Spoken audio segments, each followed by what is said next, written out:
Welcome to Friday Eye, your essential podcast for small business insights, where we dive deep into the realms of technology and business. Today, we're overjoyed to have a very special guest with us, Mark Wickersham, a chartered accountant, dynamic public speaker, and best-selling author, renowned for his revolutionary insights into profit improvement in the accounting field.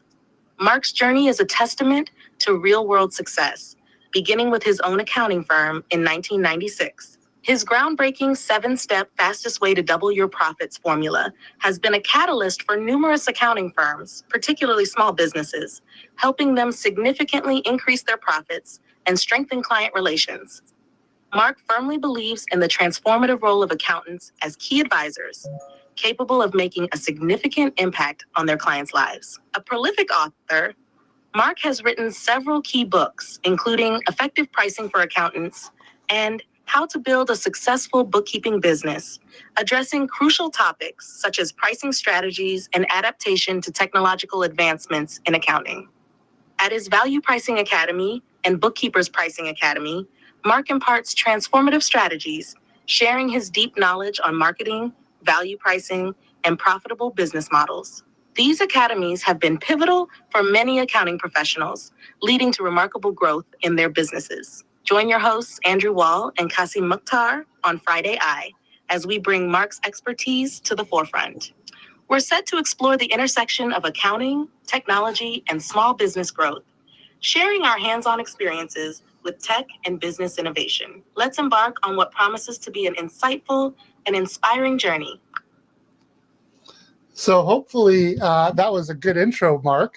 That was compliments of our biggest and our favorite toy, ChatGPT. And I'm thrilled to have you here because I think you're as big a fanboy of ChatGPT as Kasim and I are. So first of all, thank you for taking time out of your busy schedule to join us today.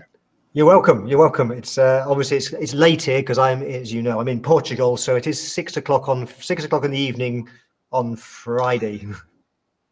Yes, which is still earlier than Friday Night Live used to be, but I guess it's maybe too early to start drinking and a little late to keep working. So thank you for staying late and having a chat with us, because I think there's so much to discuss about what's going on in the news. I know that there's amazing things that you're doing with ChatGPT that you're sharing in your community that you've got on Facebook. And we were having a really interesting chat about how that's impacting your own practice and why you've ultimately chosen to build a whole channel dedicated and community dedicated to ChatGPT and artificial intelligence, when really your core has always been around value pricing and helping businesses grow. So maybe you can share with us a little bit more about why you've embraced AI as much as you have and how that's interacting with your existing Value Pricing Academy. Yeah, sure.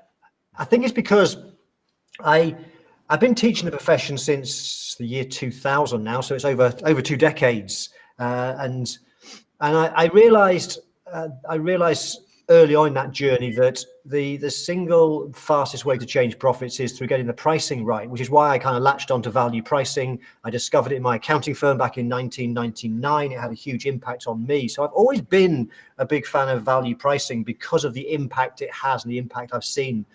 When I start up the Value Pricing Academy in 2014, that was very much the focus. But actually, when I sat down to figure out what's my core purpose or mission statement, if you want, it's to help the accounting profession be more successful. And I love marketing, so I started teaching some marketing as well, and business advisory. They were the 3 things I always taught: value pricing, how to create more value through advisory work, and how to win better quality clients through marketing. And that was really it. And then I had no kind of desires to get into tech because I'm an old git and tech sometimes scares me. But it was right early on in this year I came across ChatGPT. I follow Ed Kless a lot on Facebook, and Ed was talking about it, and I thought, well, if he says some sensible stuff, I thought, well, I best check this thing out.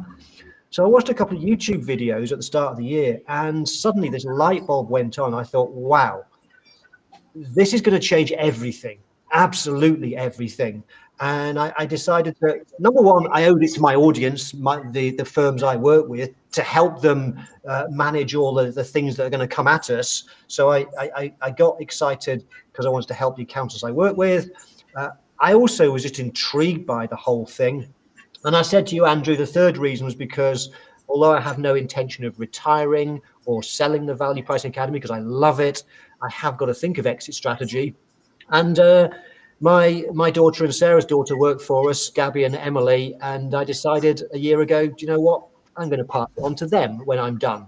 And they're much younger than me, and they embrace technology better than me. And so I figure out that if they can build up and become the experts in AI and ChatGPT and so on in the accounting profession, that can be their brand, their thing they do in the future. Anyway, that Right. was kind of a lot of reasons, but that's kind of the reasons I've embraced this whole change, this technology. Right. And it's interesting because so many people do have a fear around adopting this technology, which we talked a little bit about last week with Hitindra. And so, I mean, I guess how has that played in within your own organization? Were your kids always just excited about this as much as you and I are? Is there anyone in your organization that you had to sort of coach along that journey, or were they all in 100% with you the whole way? Because we certainly face those challenges, overcoming that hesitation. Yeah. No, I've been very lucky.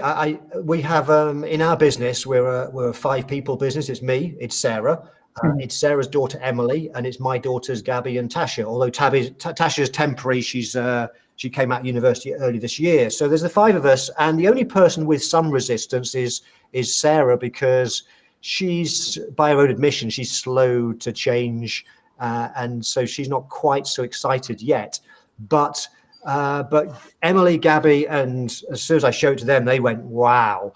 They loved it. So one of the things we do is this is how obsessed we are with it. We take one day, the whole business, apart from Sarah, we take one day off a week and we do nothing but ChatGPT. I told them that, and it's usually a Thursday. Thursday is when it's ChatGPT day. They can watch whatever videos they want. They can play with it. They can figure stuff out. And then we have a 2 o'clock 1 hour Zoom meeting where we just share what we've learned. What have we learned this week about it? And then usually, as you know, Emily and I will do a live stream as well and then teach other people. And so some people think, isn't that crazy having your entire team taking a day off a week just to do research and playing around with something? But what I found, and we'd started doing that in March, what I have found is that with Gabby and Emily, the increase in productivity is off the charts. It's what they can achieve in a week. In a day, they take in a day what many people take a full week doing. It's extraordinary, and I think that's what I mean.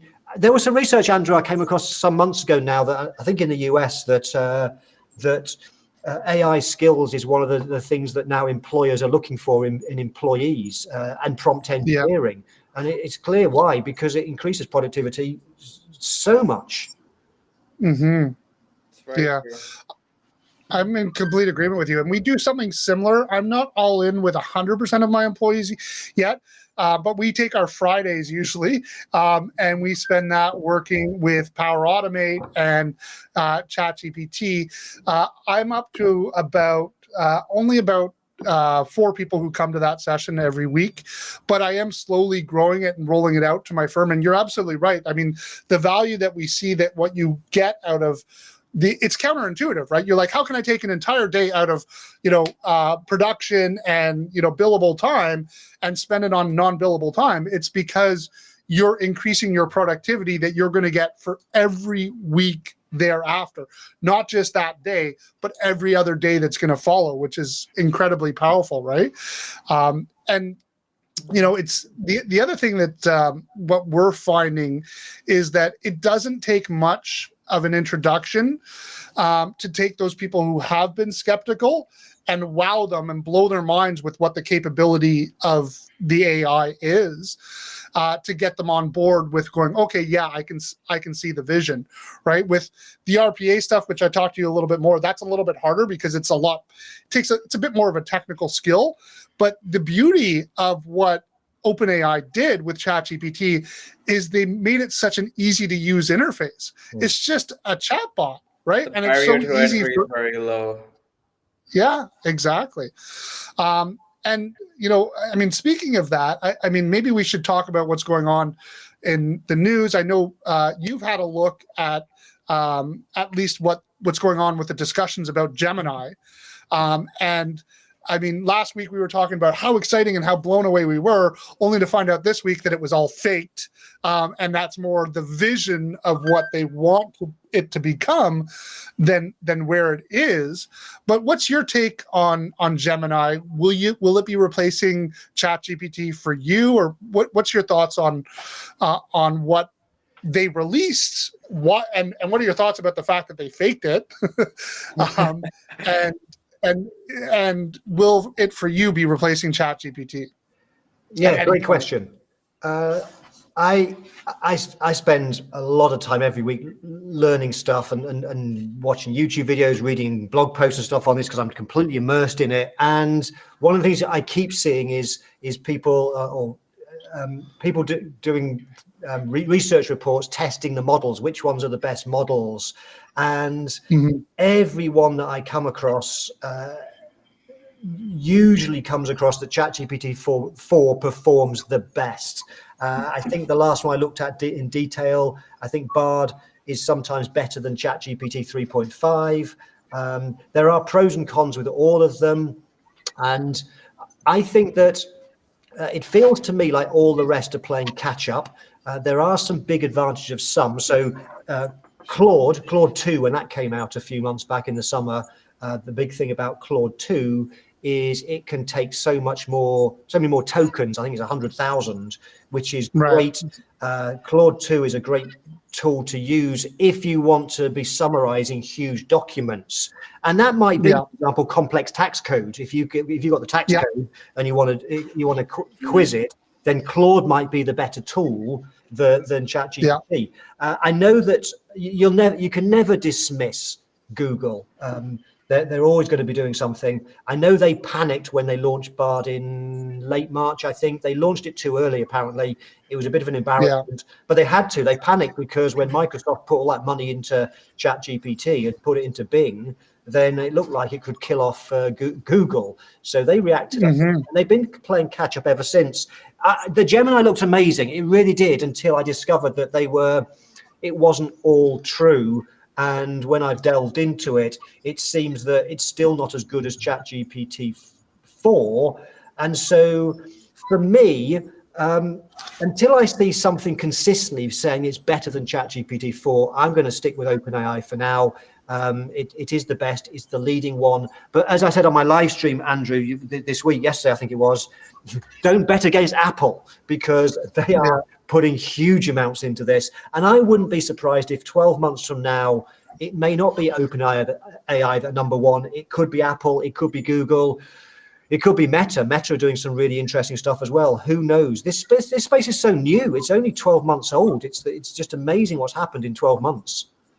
Yeah, I think it's worth discussing that, GPT-4 and Gemini is such a hot topic of discussion nowadays. And I don't know if you guys sort of looked into the comparison and stats, but they're actually very interesting. So there's this test called the Massive Multitask Language Understanding, MMLU.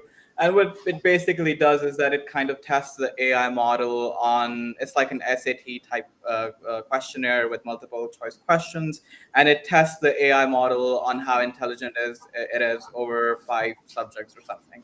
Now, what Gemini and what Google is claiming is that Gemini actually exceeded the intelligence scores of humans in this particular test. Which, I mean, if you think about it, it's kind of mind blowing in terms of that. But it's not quite true again, and that's the beef I have with Google. And I don't know if you guys have that same problem. I guess is that whatever stats they present, whatever benchmarks and comparisons they're giving, they might seem very good on the face value, but they're not quite true. So, for example, they're claiming that Google outperformed Gemini outperformed GPT-4 in a certain benchmark. But if you talk about it from a different angle, for example, chain of thought versus 5-shot, if you talk about it from a 5-shot perspective, GPT-4 is still actually beating Gemini in terms of performance.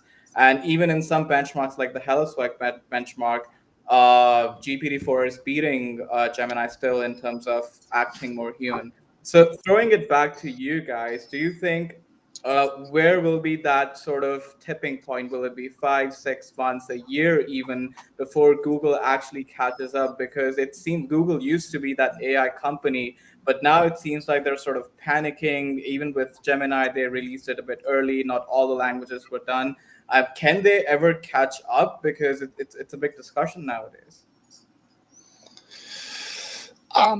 Who knows, I guess, right, Mark? And that's the reality here is you never know what someone's got lurking in the shadows, and who could be the next player, which is why I guess we've got to be looking at all of them and be, I guess, really unloyal and willing to jump ship to the next and best platform. At least that's my take on it. What's your take? Yeah, I don't think there's any way of predicting, but you wouldn't bet against Google, but I have the same reservations about them. They've over-egged it in their announcements. And yes, I know that Google's made huge strides this year, but so has OpenAI. They keep bringing out new stuff that's just mind-blowing what it can do. When they brought out GPT Vision, I think it was Microsoft did something like 120-page research report I've got with hundreds of examples of how it can understand and do interesting stuff with images. And it is mind-blowing. I think GPT Vision is probably a little bit under. We haven't really looked at it as much as we should, and I think there's lots of use case in the accounting profession for how we can use that in some really interesting ways. So you only have to look at what's changing. I showed you the other day, Andrew, you saw my live stream, the timeline of 2023, and if you look at what's happened, I don't think I can predict as far as the end of January. Yeah. That's quite true. I'm in complete agreement with you. You just don't know. And on that sort of prediction side, what do you think about, do you think we're close to AGI? Well, I guess, first of all, maybe a first question is, what does AGI mean to you? Because I think it's not clearly all that well defined, and I think it means different things to different people. What does AGI mean to you, and how close do you think we are to reaching it? We should throw it to the audience as well in the comments. Yeah, please comment the audience what does AGI mean to you? Yeah. You're right. I mean, I don't know what the exact definition is because I hear so many definitions of it, but it's kind of reaching a human level of intelligence, and it's how close we are to achieving it. Well, if you go back to if you dig into the Sam Altman saga of a few weeks ago and what happened there, I'm not sure we'll ever understand exactly what happened, but in the days leading up to him being kicked out of OpenAI, there was it came out that internally they discovered something about ChatGPT where they thought it had achieved AGI status. Now, I don't know what the reality is there. I don't think anyone will properly understand what went on behind the scenes at OpenAI in that crazy long weekend where it was like a soap opera. But I think we are close to it, and I think it could be very exciting, but equally it could be very, very scary. They were talking about, I think I saw someone saying that one of the things they found that it could do is it could learn maths at high school level or something. I forget exactly. And I thought, well, why is that a big problem? And they said, well, if it can do that, if it can learn maths at that sort of level, then we could end up living in a world where, for example, anybody can hack into all of our passwords, because however complex those passwords and algorithms are, like our bank accounts and stuff, it's all based on math. And if AI can start to then just develop at that rate, then you think, That's scary. And so that's why I say I have no idea what 2024 has got to hold for us, because there's some exciting stuff and some scary stuff as well. And I just have to hope that it's in the right hands of people like Sam Altman.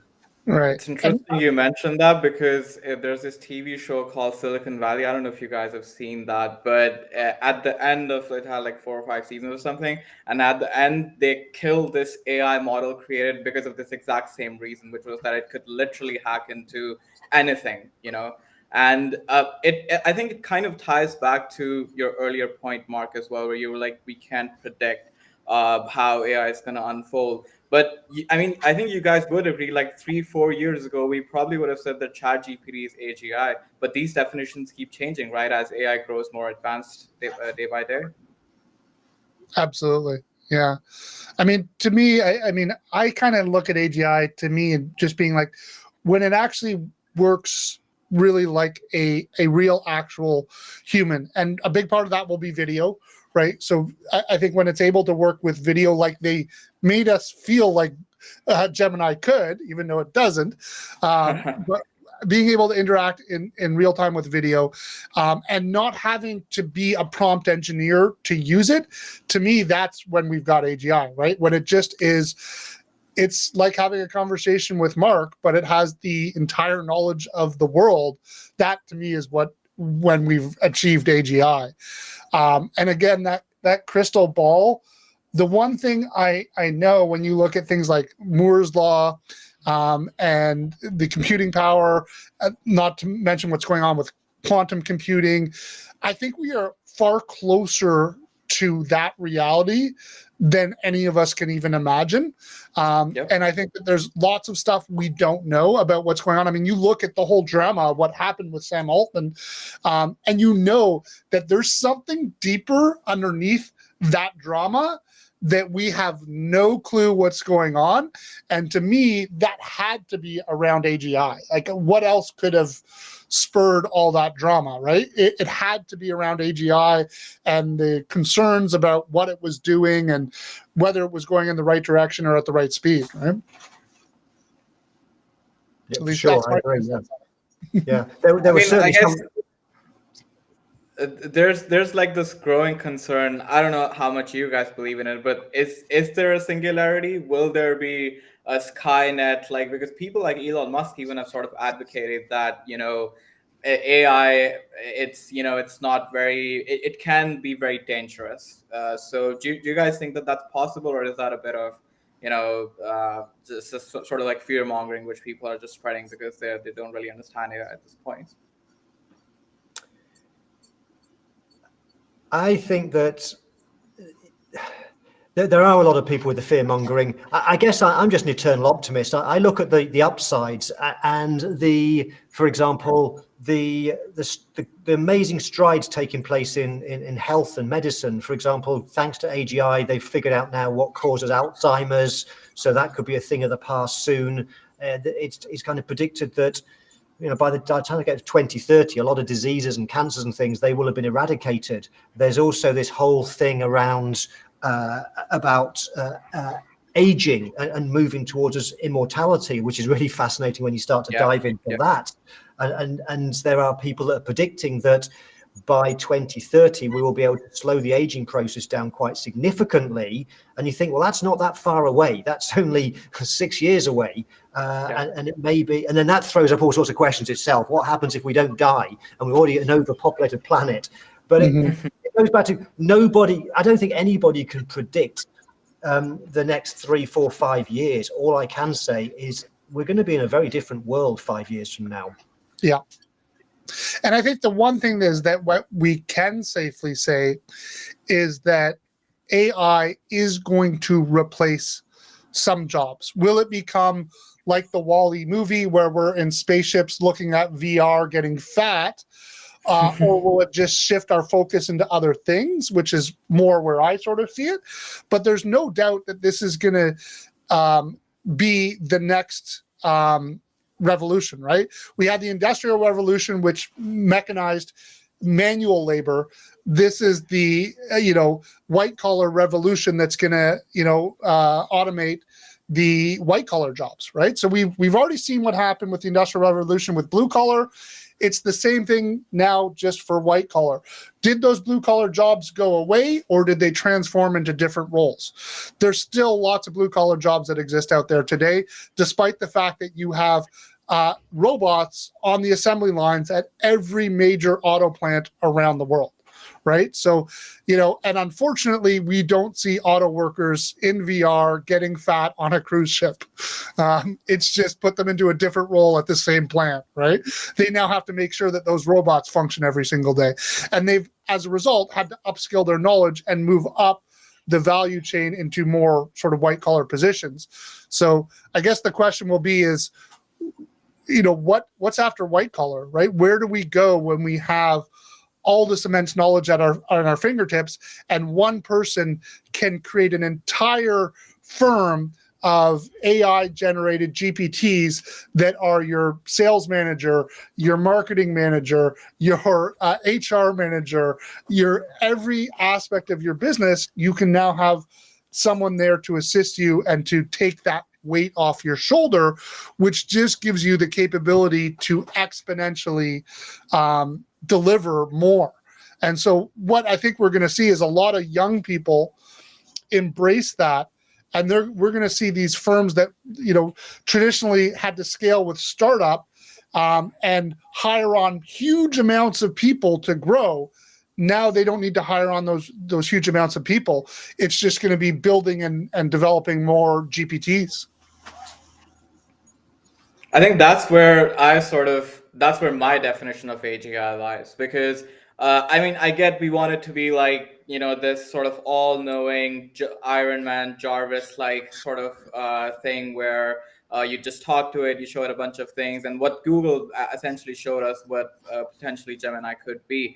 But I think it's going to cut back on a lot of menial tasks that we do. And even, Andrew, like you come from a programming background, and I come from an engineering programming background as well. We know that stuff like writing code and designing programs, ChatGPT is not perfect at it, but it does a pretty damn good job, So I think it will cut down on a lot of those technical, time-consuming, laborious tasks, and allow us to express ourselves in more creative and artistic ways. And that's where, and I read this thing somewhere, I don't know if you guys agree with it or not, but it was like, AI will not replace human beings. It's human beings using AI who will replace human beings, So that's I think that's sort of where it lies, and it's going to be really exciting to see how it unfolds. Nobody can predict it, but it's growing so fast, and the future is going to be pretty exciting. So this brings up another question that is one that I'm really curious on your thoughts on, Mark, and that's really around balancing AI with the personal touch of human interaction, because I see that, and like what we've discovered on this show itself is that people don't like interacting with perceived robots, whether that's an AI avatar, whether that's a chatbot, whatever that is. So where do you see in the short term, like what we're looking at now in the next few months, how do you balance that human interaction with that AI automation? Great question. There's no doubt the human touch is incredibly important. And I've said for a while now that when you think about a lot of my audience are accounting firms, and bookkeepers tend to be the smaller firms. And I think it's a great time to be a small accounting firm because one of the problems of the big firms like the KPMGs, it's very impersonal. You don't deal with the business owner. And so we should play to that strength. And I think that as we move more into this world where we're using more AI tools, we're using automation more, I think the client interaction will become increasingly important. We must not neglect that, because if we do, they'll get to a stage soon where they can do a lot of the things that the technology will allow them to do their own tax returns, do their bookkeeping. So why will they need us? They need us for the human connection, to have that conversation with us, to get our advice, to help them out. So we need to, I think, be focusing on how do we make our firms going forward have more of those touch points with our clients, with customers. and how can we use AI Right. to enhance that, to mean that we've got more time. So we've got more time to spend with our clients, less time spent crunching numbers, because the tech does that. Mm-hmm. And so the way I sort of coined it is like putting the human wrapper on the AI, right? Allowing the AI to optimize the efficiency of the individual, but that individual has to be the intermediary or the wrapper between the AI and the client, right? It's still your job to maintain those relationships, to make sure that that communication is there, but you're ultimately powered and fueled by the efficiencies you're generating by leveraging the AI and automation. Because I think we talk a lot, we say AI, but I'm a firm believer that it's not just AI. There's workflow automation, there's robotic process automation, and it's tying all this amazing technological innovation together to create world-class firms. Which sort of brings me on to like maybe one of the other things I'd love to hear from you as well, Mark, is what is the ways that you're actually in the real world taking this and implementing this? And I know you're repeating some of this, so you've shared it in the past on your episode yesterday and in past episodes, but for maybe some of my audience who haven't been on your lives in the past, how are you guys implementing this in the real world today that are strategies other firms may be able to go and implement into their practices? Yeah, sure. Great question. So bear in mind that my audience, the people that I help, are the owners of accounting firms. So sometimes people are a bit disappointed because they say to me, yes, but Mark, how can I use ChatGPT to help me process bookkeeping transactions? And I'm a big believer of the right tool for the right job. And that's not the right tool for that job. If you want to automate with AI your transactions, the likes of the Intuits are going to figure that out. There's going to be accounting specific software that's going to automate all that stuff. Where I see large language models, of which ChatGPT is the most well-known one, we need to play to its strengths. We need to use it for what it's best at. And what it's great at, really, really good at, is it's great at ideation, coming up with ideas. It's great at text manipulation, whether it's analyzing text, whether it's summarizing text, rewriting it in a different way, anything to do with text, because it's a large language model. But it's also great at data analysis, particularly when they brought out Code Interpreter at the back end of June. And so people sometimes say, oh, it can't do complex math. Well, yes, it can, because it uses Python as part of its code interpreter. So we have to figure out what it's good for. And then once we understand what it's good for from a generic point of view, okay, so how do we translate that into our accounting firms? What are some of the things it's great at specifically? And it's just to give you a few examples, because it's great at ideation. If you just want some ideas for something, I want to write some blog posts, give me some ideas for blog post titles, it's great for that. It's really good for helping you come up with processes if you want to process for something. It's great for learning. You can get it to create you curriculums and test you on stuff. Yeah. It's great for, and the things that because I teach owners of accounting firms, for me, the two things that I think are most exciting is, number one, it's amazing with helping with marketing, which is important because most accounting firms are not good at marketing, or they don't have the time to do it.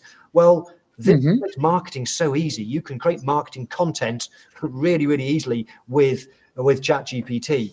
And then even more important, and I think this is the number one use case for our profession, is it's extraordinary at helping us with business strategy, if we want to do business advisory, which we must. We've got to create more value. We've got to evolve. I do think advisory is the future of the profession, and ChatGPT is just an amazing tool for doing that.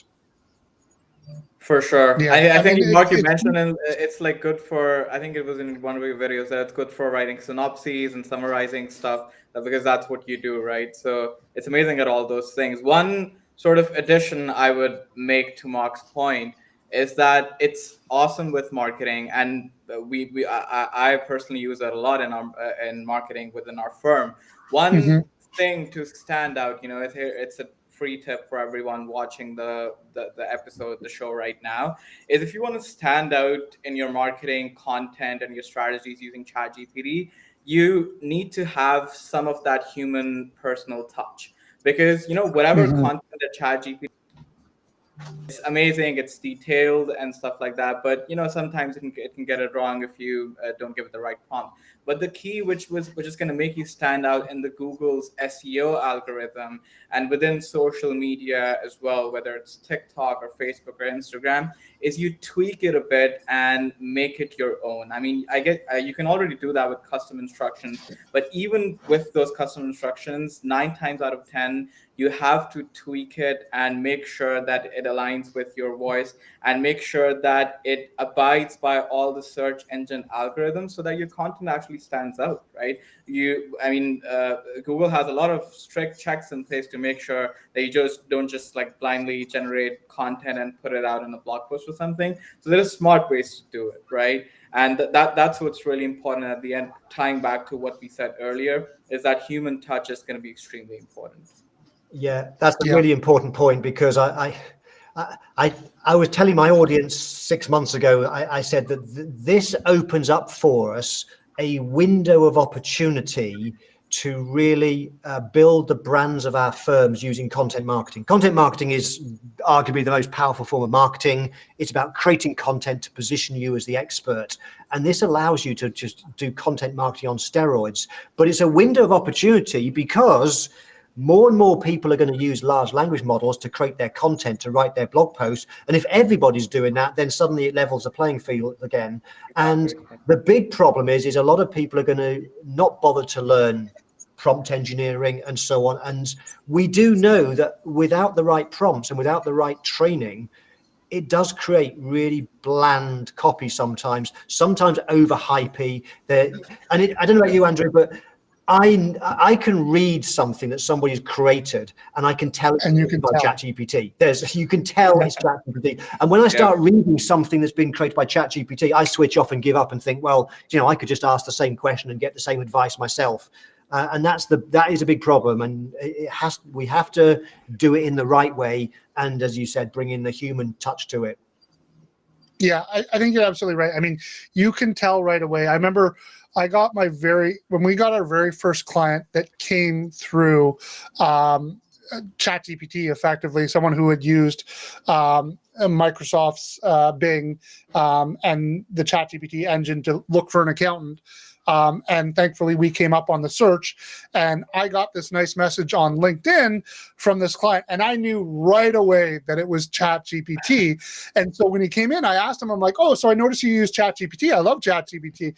He's like, well, actually, I used Bing, and then Bing found you, and then Bing generated everything and did all the search for me and wrote the whole message. But you could tell right away, right? And because he put no prompt engineering into it at all, other than find me an accountant in Toronto, right? And so where I think that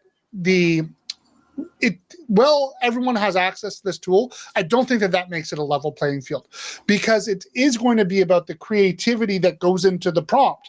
Yep. And so the level of creativity that you have that goes into the front end directly affects what comes out at the back end. And then again, to Kasim's point, that if you're just taking what comes out of the back end and dumping it in, people are going to tell right away. But if you take what comes out of the back end and then you massage it a little bit and you tweak it, you can come up with an amazing outcome. Now, of course, one of the other things too is, as much as we can tell that it's AI generated, so too can the algorithms, right? No matter what search engine that you're talking about, and we're seeing that ourselves, because while we're leveraging AI, we're getting penalized by the algorithms because we are using AI, whether that's in avatars, whether that's in voice AI, whether that's in AI generated content. We get penalized, but it's still better, because the amount of content that we can produce and the upskilled quality of it for those few people who are still getting pushed the algorithm who are reading it, we're actually still able to deliver value because we've done that work of putting an effort at the beginning on the prompt, putting an effort on the outcome to improve it so that when it finally does get to a human, they're engaging with it, which then goes to the algorithm. Okay, people, even though I penalize this for being AI, some people still like it, so maybe I need to push it out to more people. So I think it raises the tide for everybody. Everybody's capability now has gone up, but there's still a leader and there's still a top and a bottom of all those ships, right? There's a big ship and a small ship, and those people who spend the time and effort today are the people who are going to have the speedboats that take off and reap all the rewards, in my opinion. I would argue that if you do it the right way, I mean, it would actually, the engines would award you. Like, for example, Andrew, we had our meeting with our CEO a few days ago. Our organic traffic is up and towards the right. And it's actually, we're getting rewarded on Google, but not because just dumping content into, just back-end generated content. We actually edit it, make sure it's, it aligns with our voice, and make sure we fact check everything and massage it, like Andrew said. I mean, speaking about it now, I think it's a nice time to sort of segue into one question, which I've been wanting to ask Mark, after seeing his videos. By the way, if anyone hasn't already checked them out, go to Mark's website and his YouTube channel. He puts out amazing content, amazing videos, really detailed, in-depth analysis of everything that's going on in the AI world. Highly recommend it. One thing, Mark, which you talk about in your videos, we've sort of dedicated this entire episode to talk about the merits of AI, but I think now we should probably play a little bit devil's advocate and talk about some of the disadvantages, or maybe the demerits of AI. One of the things that, Mark, you talk about is one of the weaknesses of AI is human bias, right? It can be because ultimately AI models are trained by humans, and if it's not trained correctly, then it's going to have a bias and it's going to spit out the wrong output. My question is this something which can actually be solved? Because when you talk about Grok and Elon Musk and his entire philosophy on X, formerly known as Twitter, he's a free speech guy and he wants everyone to be on there. And that's one of the value propositions of his chatbot, Grok, is that it's an unbiased, objective AI model. Do you think that, considering that, is it possible that AI chatbots like Grok or maybe some other company can actually, beat ChatGPT and leave it behind because of that inherent bias problem? I have no idea. Come on, Mark, you have to have all the answers. No, I'm not the expert in everything, and I think just because my focus in everything I try to learn is how can I learn something? How can I take something I come across and figure out a way to help my audience, accountants and bookkeepers, use that in a practical way? So. Mm-hmm. All the kind of philosophical discussions around things like, I mean, I know with the bias stuff, it has some dangerous possibilities with society in general in terms of things like bias against colored people or women and all this sort of stuff, which is I think one of those unfortunate consequences of the bias brought into it. But I'm not an expert in all of that. I leave that to other people smarter than me. I think I would prefer to stick to the stuff that what's going to actually impact people running their accounting firms right now. Mm-hmm. And you're not now. The biggest thing I see impacting accounting firms running their business right now is the security and confidentiality concerns and issues. And privacy. So I'd be curious what your thoughts are, because I know you've just released your GPT to do some analysis to be able to take financial data and run analyses using the GPT. What are your thoughts about taking client data and loading it into ChatGPT? Yeah. Is that a privacy concern? How do you handle it effectively? It's a really important question, and I think firms need to make their own decision and have their own policies internally. My thoughts on this, and I'm not, is I think, and you have to be guided by people smarter than us. I think that I think ChatGPT is secure, because if it wasn't secure, that was the reason why back in March, Italy banned it, because they were worried about security issues. And just before they banned it, there was actually a security breach, and some of people's chat threads suddenly appeared were available, and so that's why it was banned. But OpenAI reacted very quickly.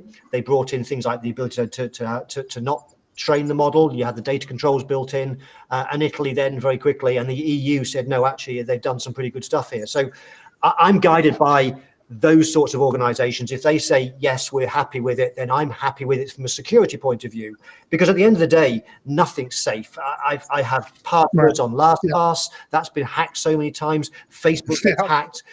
If we're going to worry about everything that can be hacked, we wouldn't use tech at all. We'd just be back to paper and pens and keeping our money under a mattress. So I think so that there needs to be a common sense approach. So then the specific question is, okay, so what about putting client data into ChatGPT?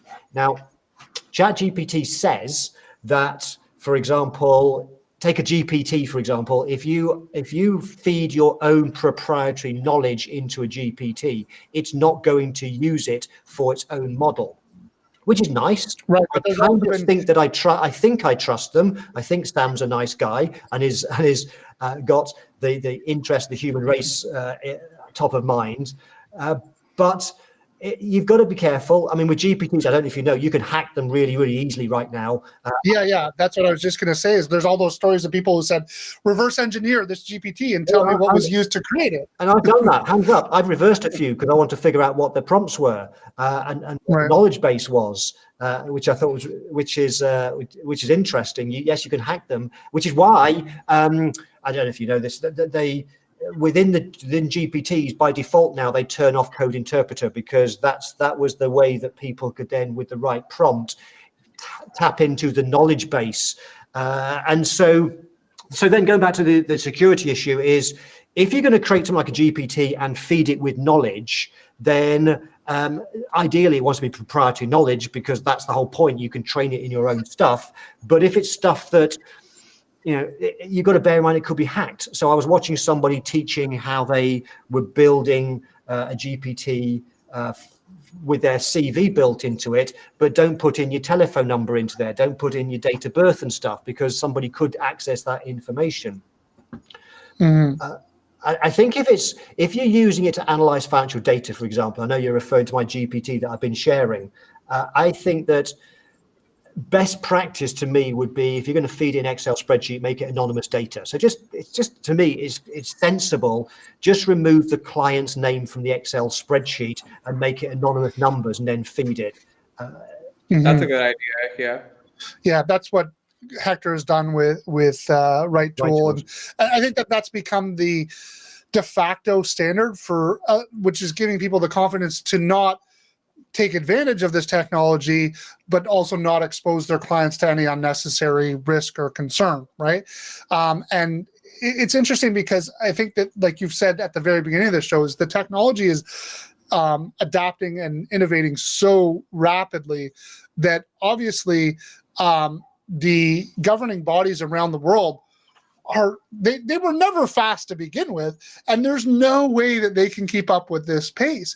I mean, I had an interesting question come up when I launched a chatbot on our website, which is, hey, you're going to run into issues with your errors and omissions not covering anything put out by anything that's been ChatGPT generated or put on a chatbot. And so, I mean, how are we going to resolve that as an industry? Should that be covered by your errors and omissions? Is there some standard, some minimum standard that you would need to put into the prompt building and the prompt thing to enable that? I mean, what's your take on whether that is or should be covered by errors and omissions? I have no idea, because it's almost like we're in a new world, and there are so many things. I mean, the legal implications and stuff people are battling with. I mean, you see things like, who was it? John Grisham, and who was the other person? George R.R. Martin. I've got a number of other famous authors, I think, have got a court case going on or trying to sue OpenAI for ripping off their their content, for training the model on their Yeah. content, and there's all this, and the issues with artists and Mid-Journey and so on.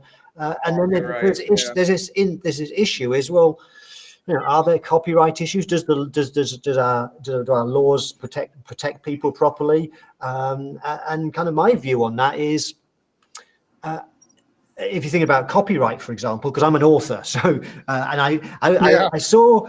Who was it? Somebody on one of my live streams said he's about to write a book, but he's not going to use ChatGPT to help him because he's worried that people will access his book. And I thought, to me, that was crazy. People feel it's really not that hard to scan a book that you wanted to copy and put it into ChatGPT, or just take your phone and take a picture of every single page and load it in as an image, right? Like you can rip off anyone's content if you want to. There's going to be issues around this because it's so easy for me. If I wanted to create a GPT that was a Mark Wickersham GPT, there's more than enough content out there that I could unethically make my own copy of Mark Wickersham today. You absolutely could. I was watching something the other day that made an interesting point, though, that one of the things that we've been looking at is business books. We should be reading business books, but we should be learning all the time. But I find it hard work reading a business book, so it'd be great if we could have a summary of it. And ChatGPT is great at summarizing business books, but there is actually a caveat, because what it's getting the summary from is it's taking in many cases, if the book isn't actually available in the public domain, what it's doing is it's scraping the internet to look for all the book reviews that are out there, which there are dozens for any business book, and it's just basically pulling together the summaries of summaries. So there is that limitation we have to be aware of, and this is going back to the point about copyright and stuff. And I think that it's likely that the likes of the Grishams of this world will probably fail, because what ChatGPT is not doing is it's not just taking whole chunks of copy, reproducing stuff. It's brand new content. What it's creating is brand new content based on learning the writing styles of other people, and so I think that the copyright issue is, I mean, as you say, people could go and create a Mark Wickersham GPT. They absolutely can. It's dead easy. But it won't be all my IP. It'll be the IP that I've been happy to share for free through my YouTube channel, through my ebook, and so on.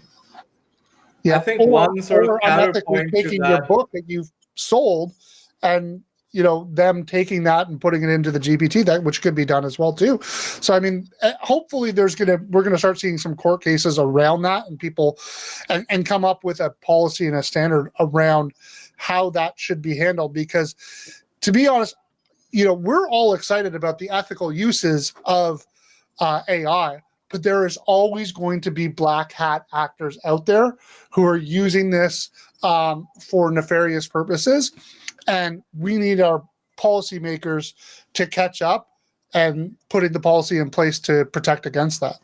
But sorry, Kasim, you were saying.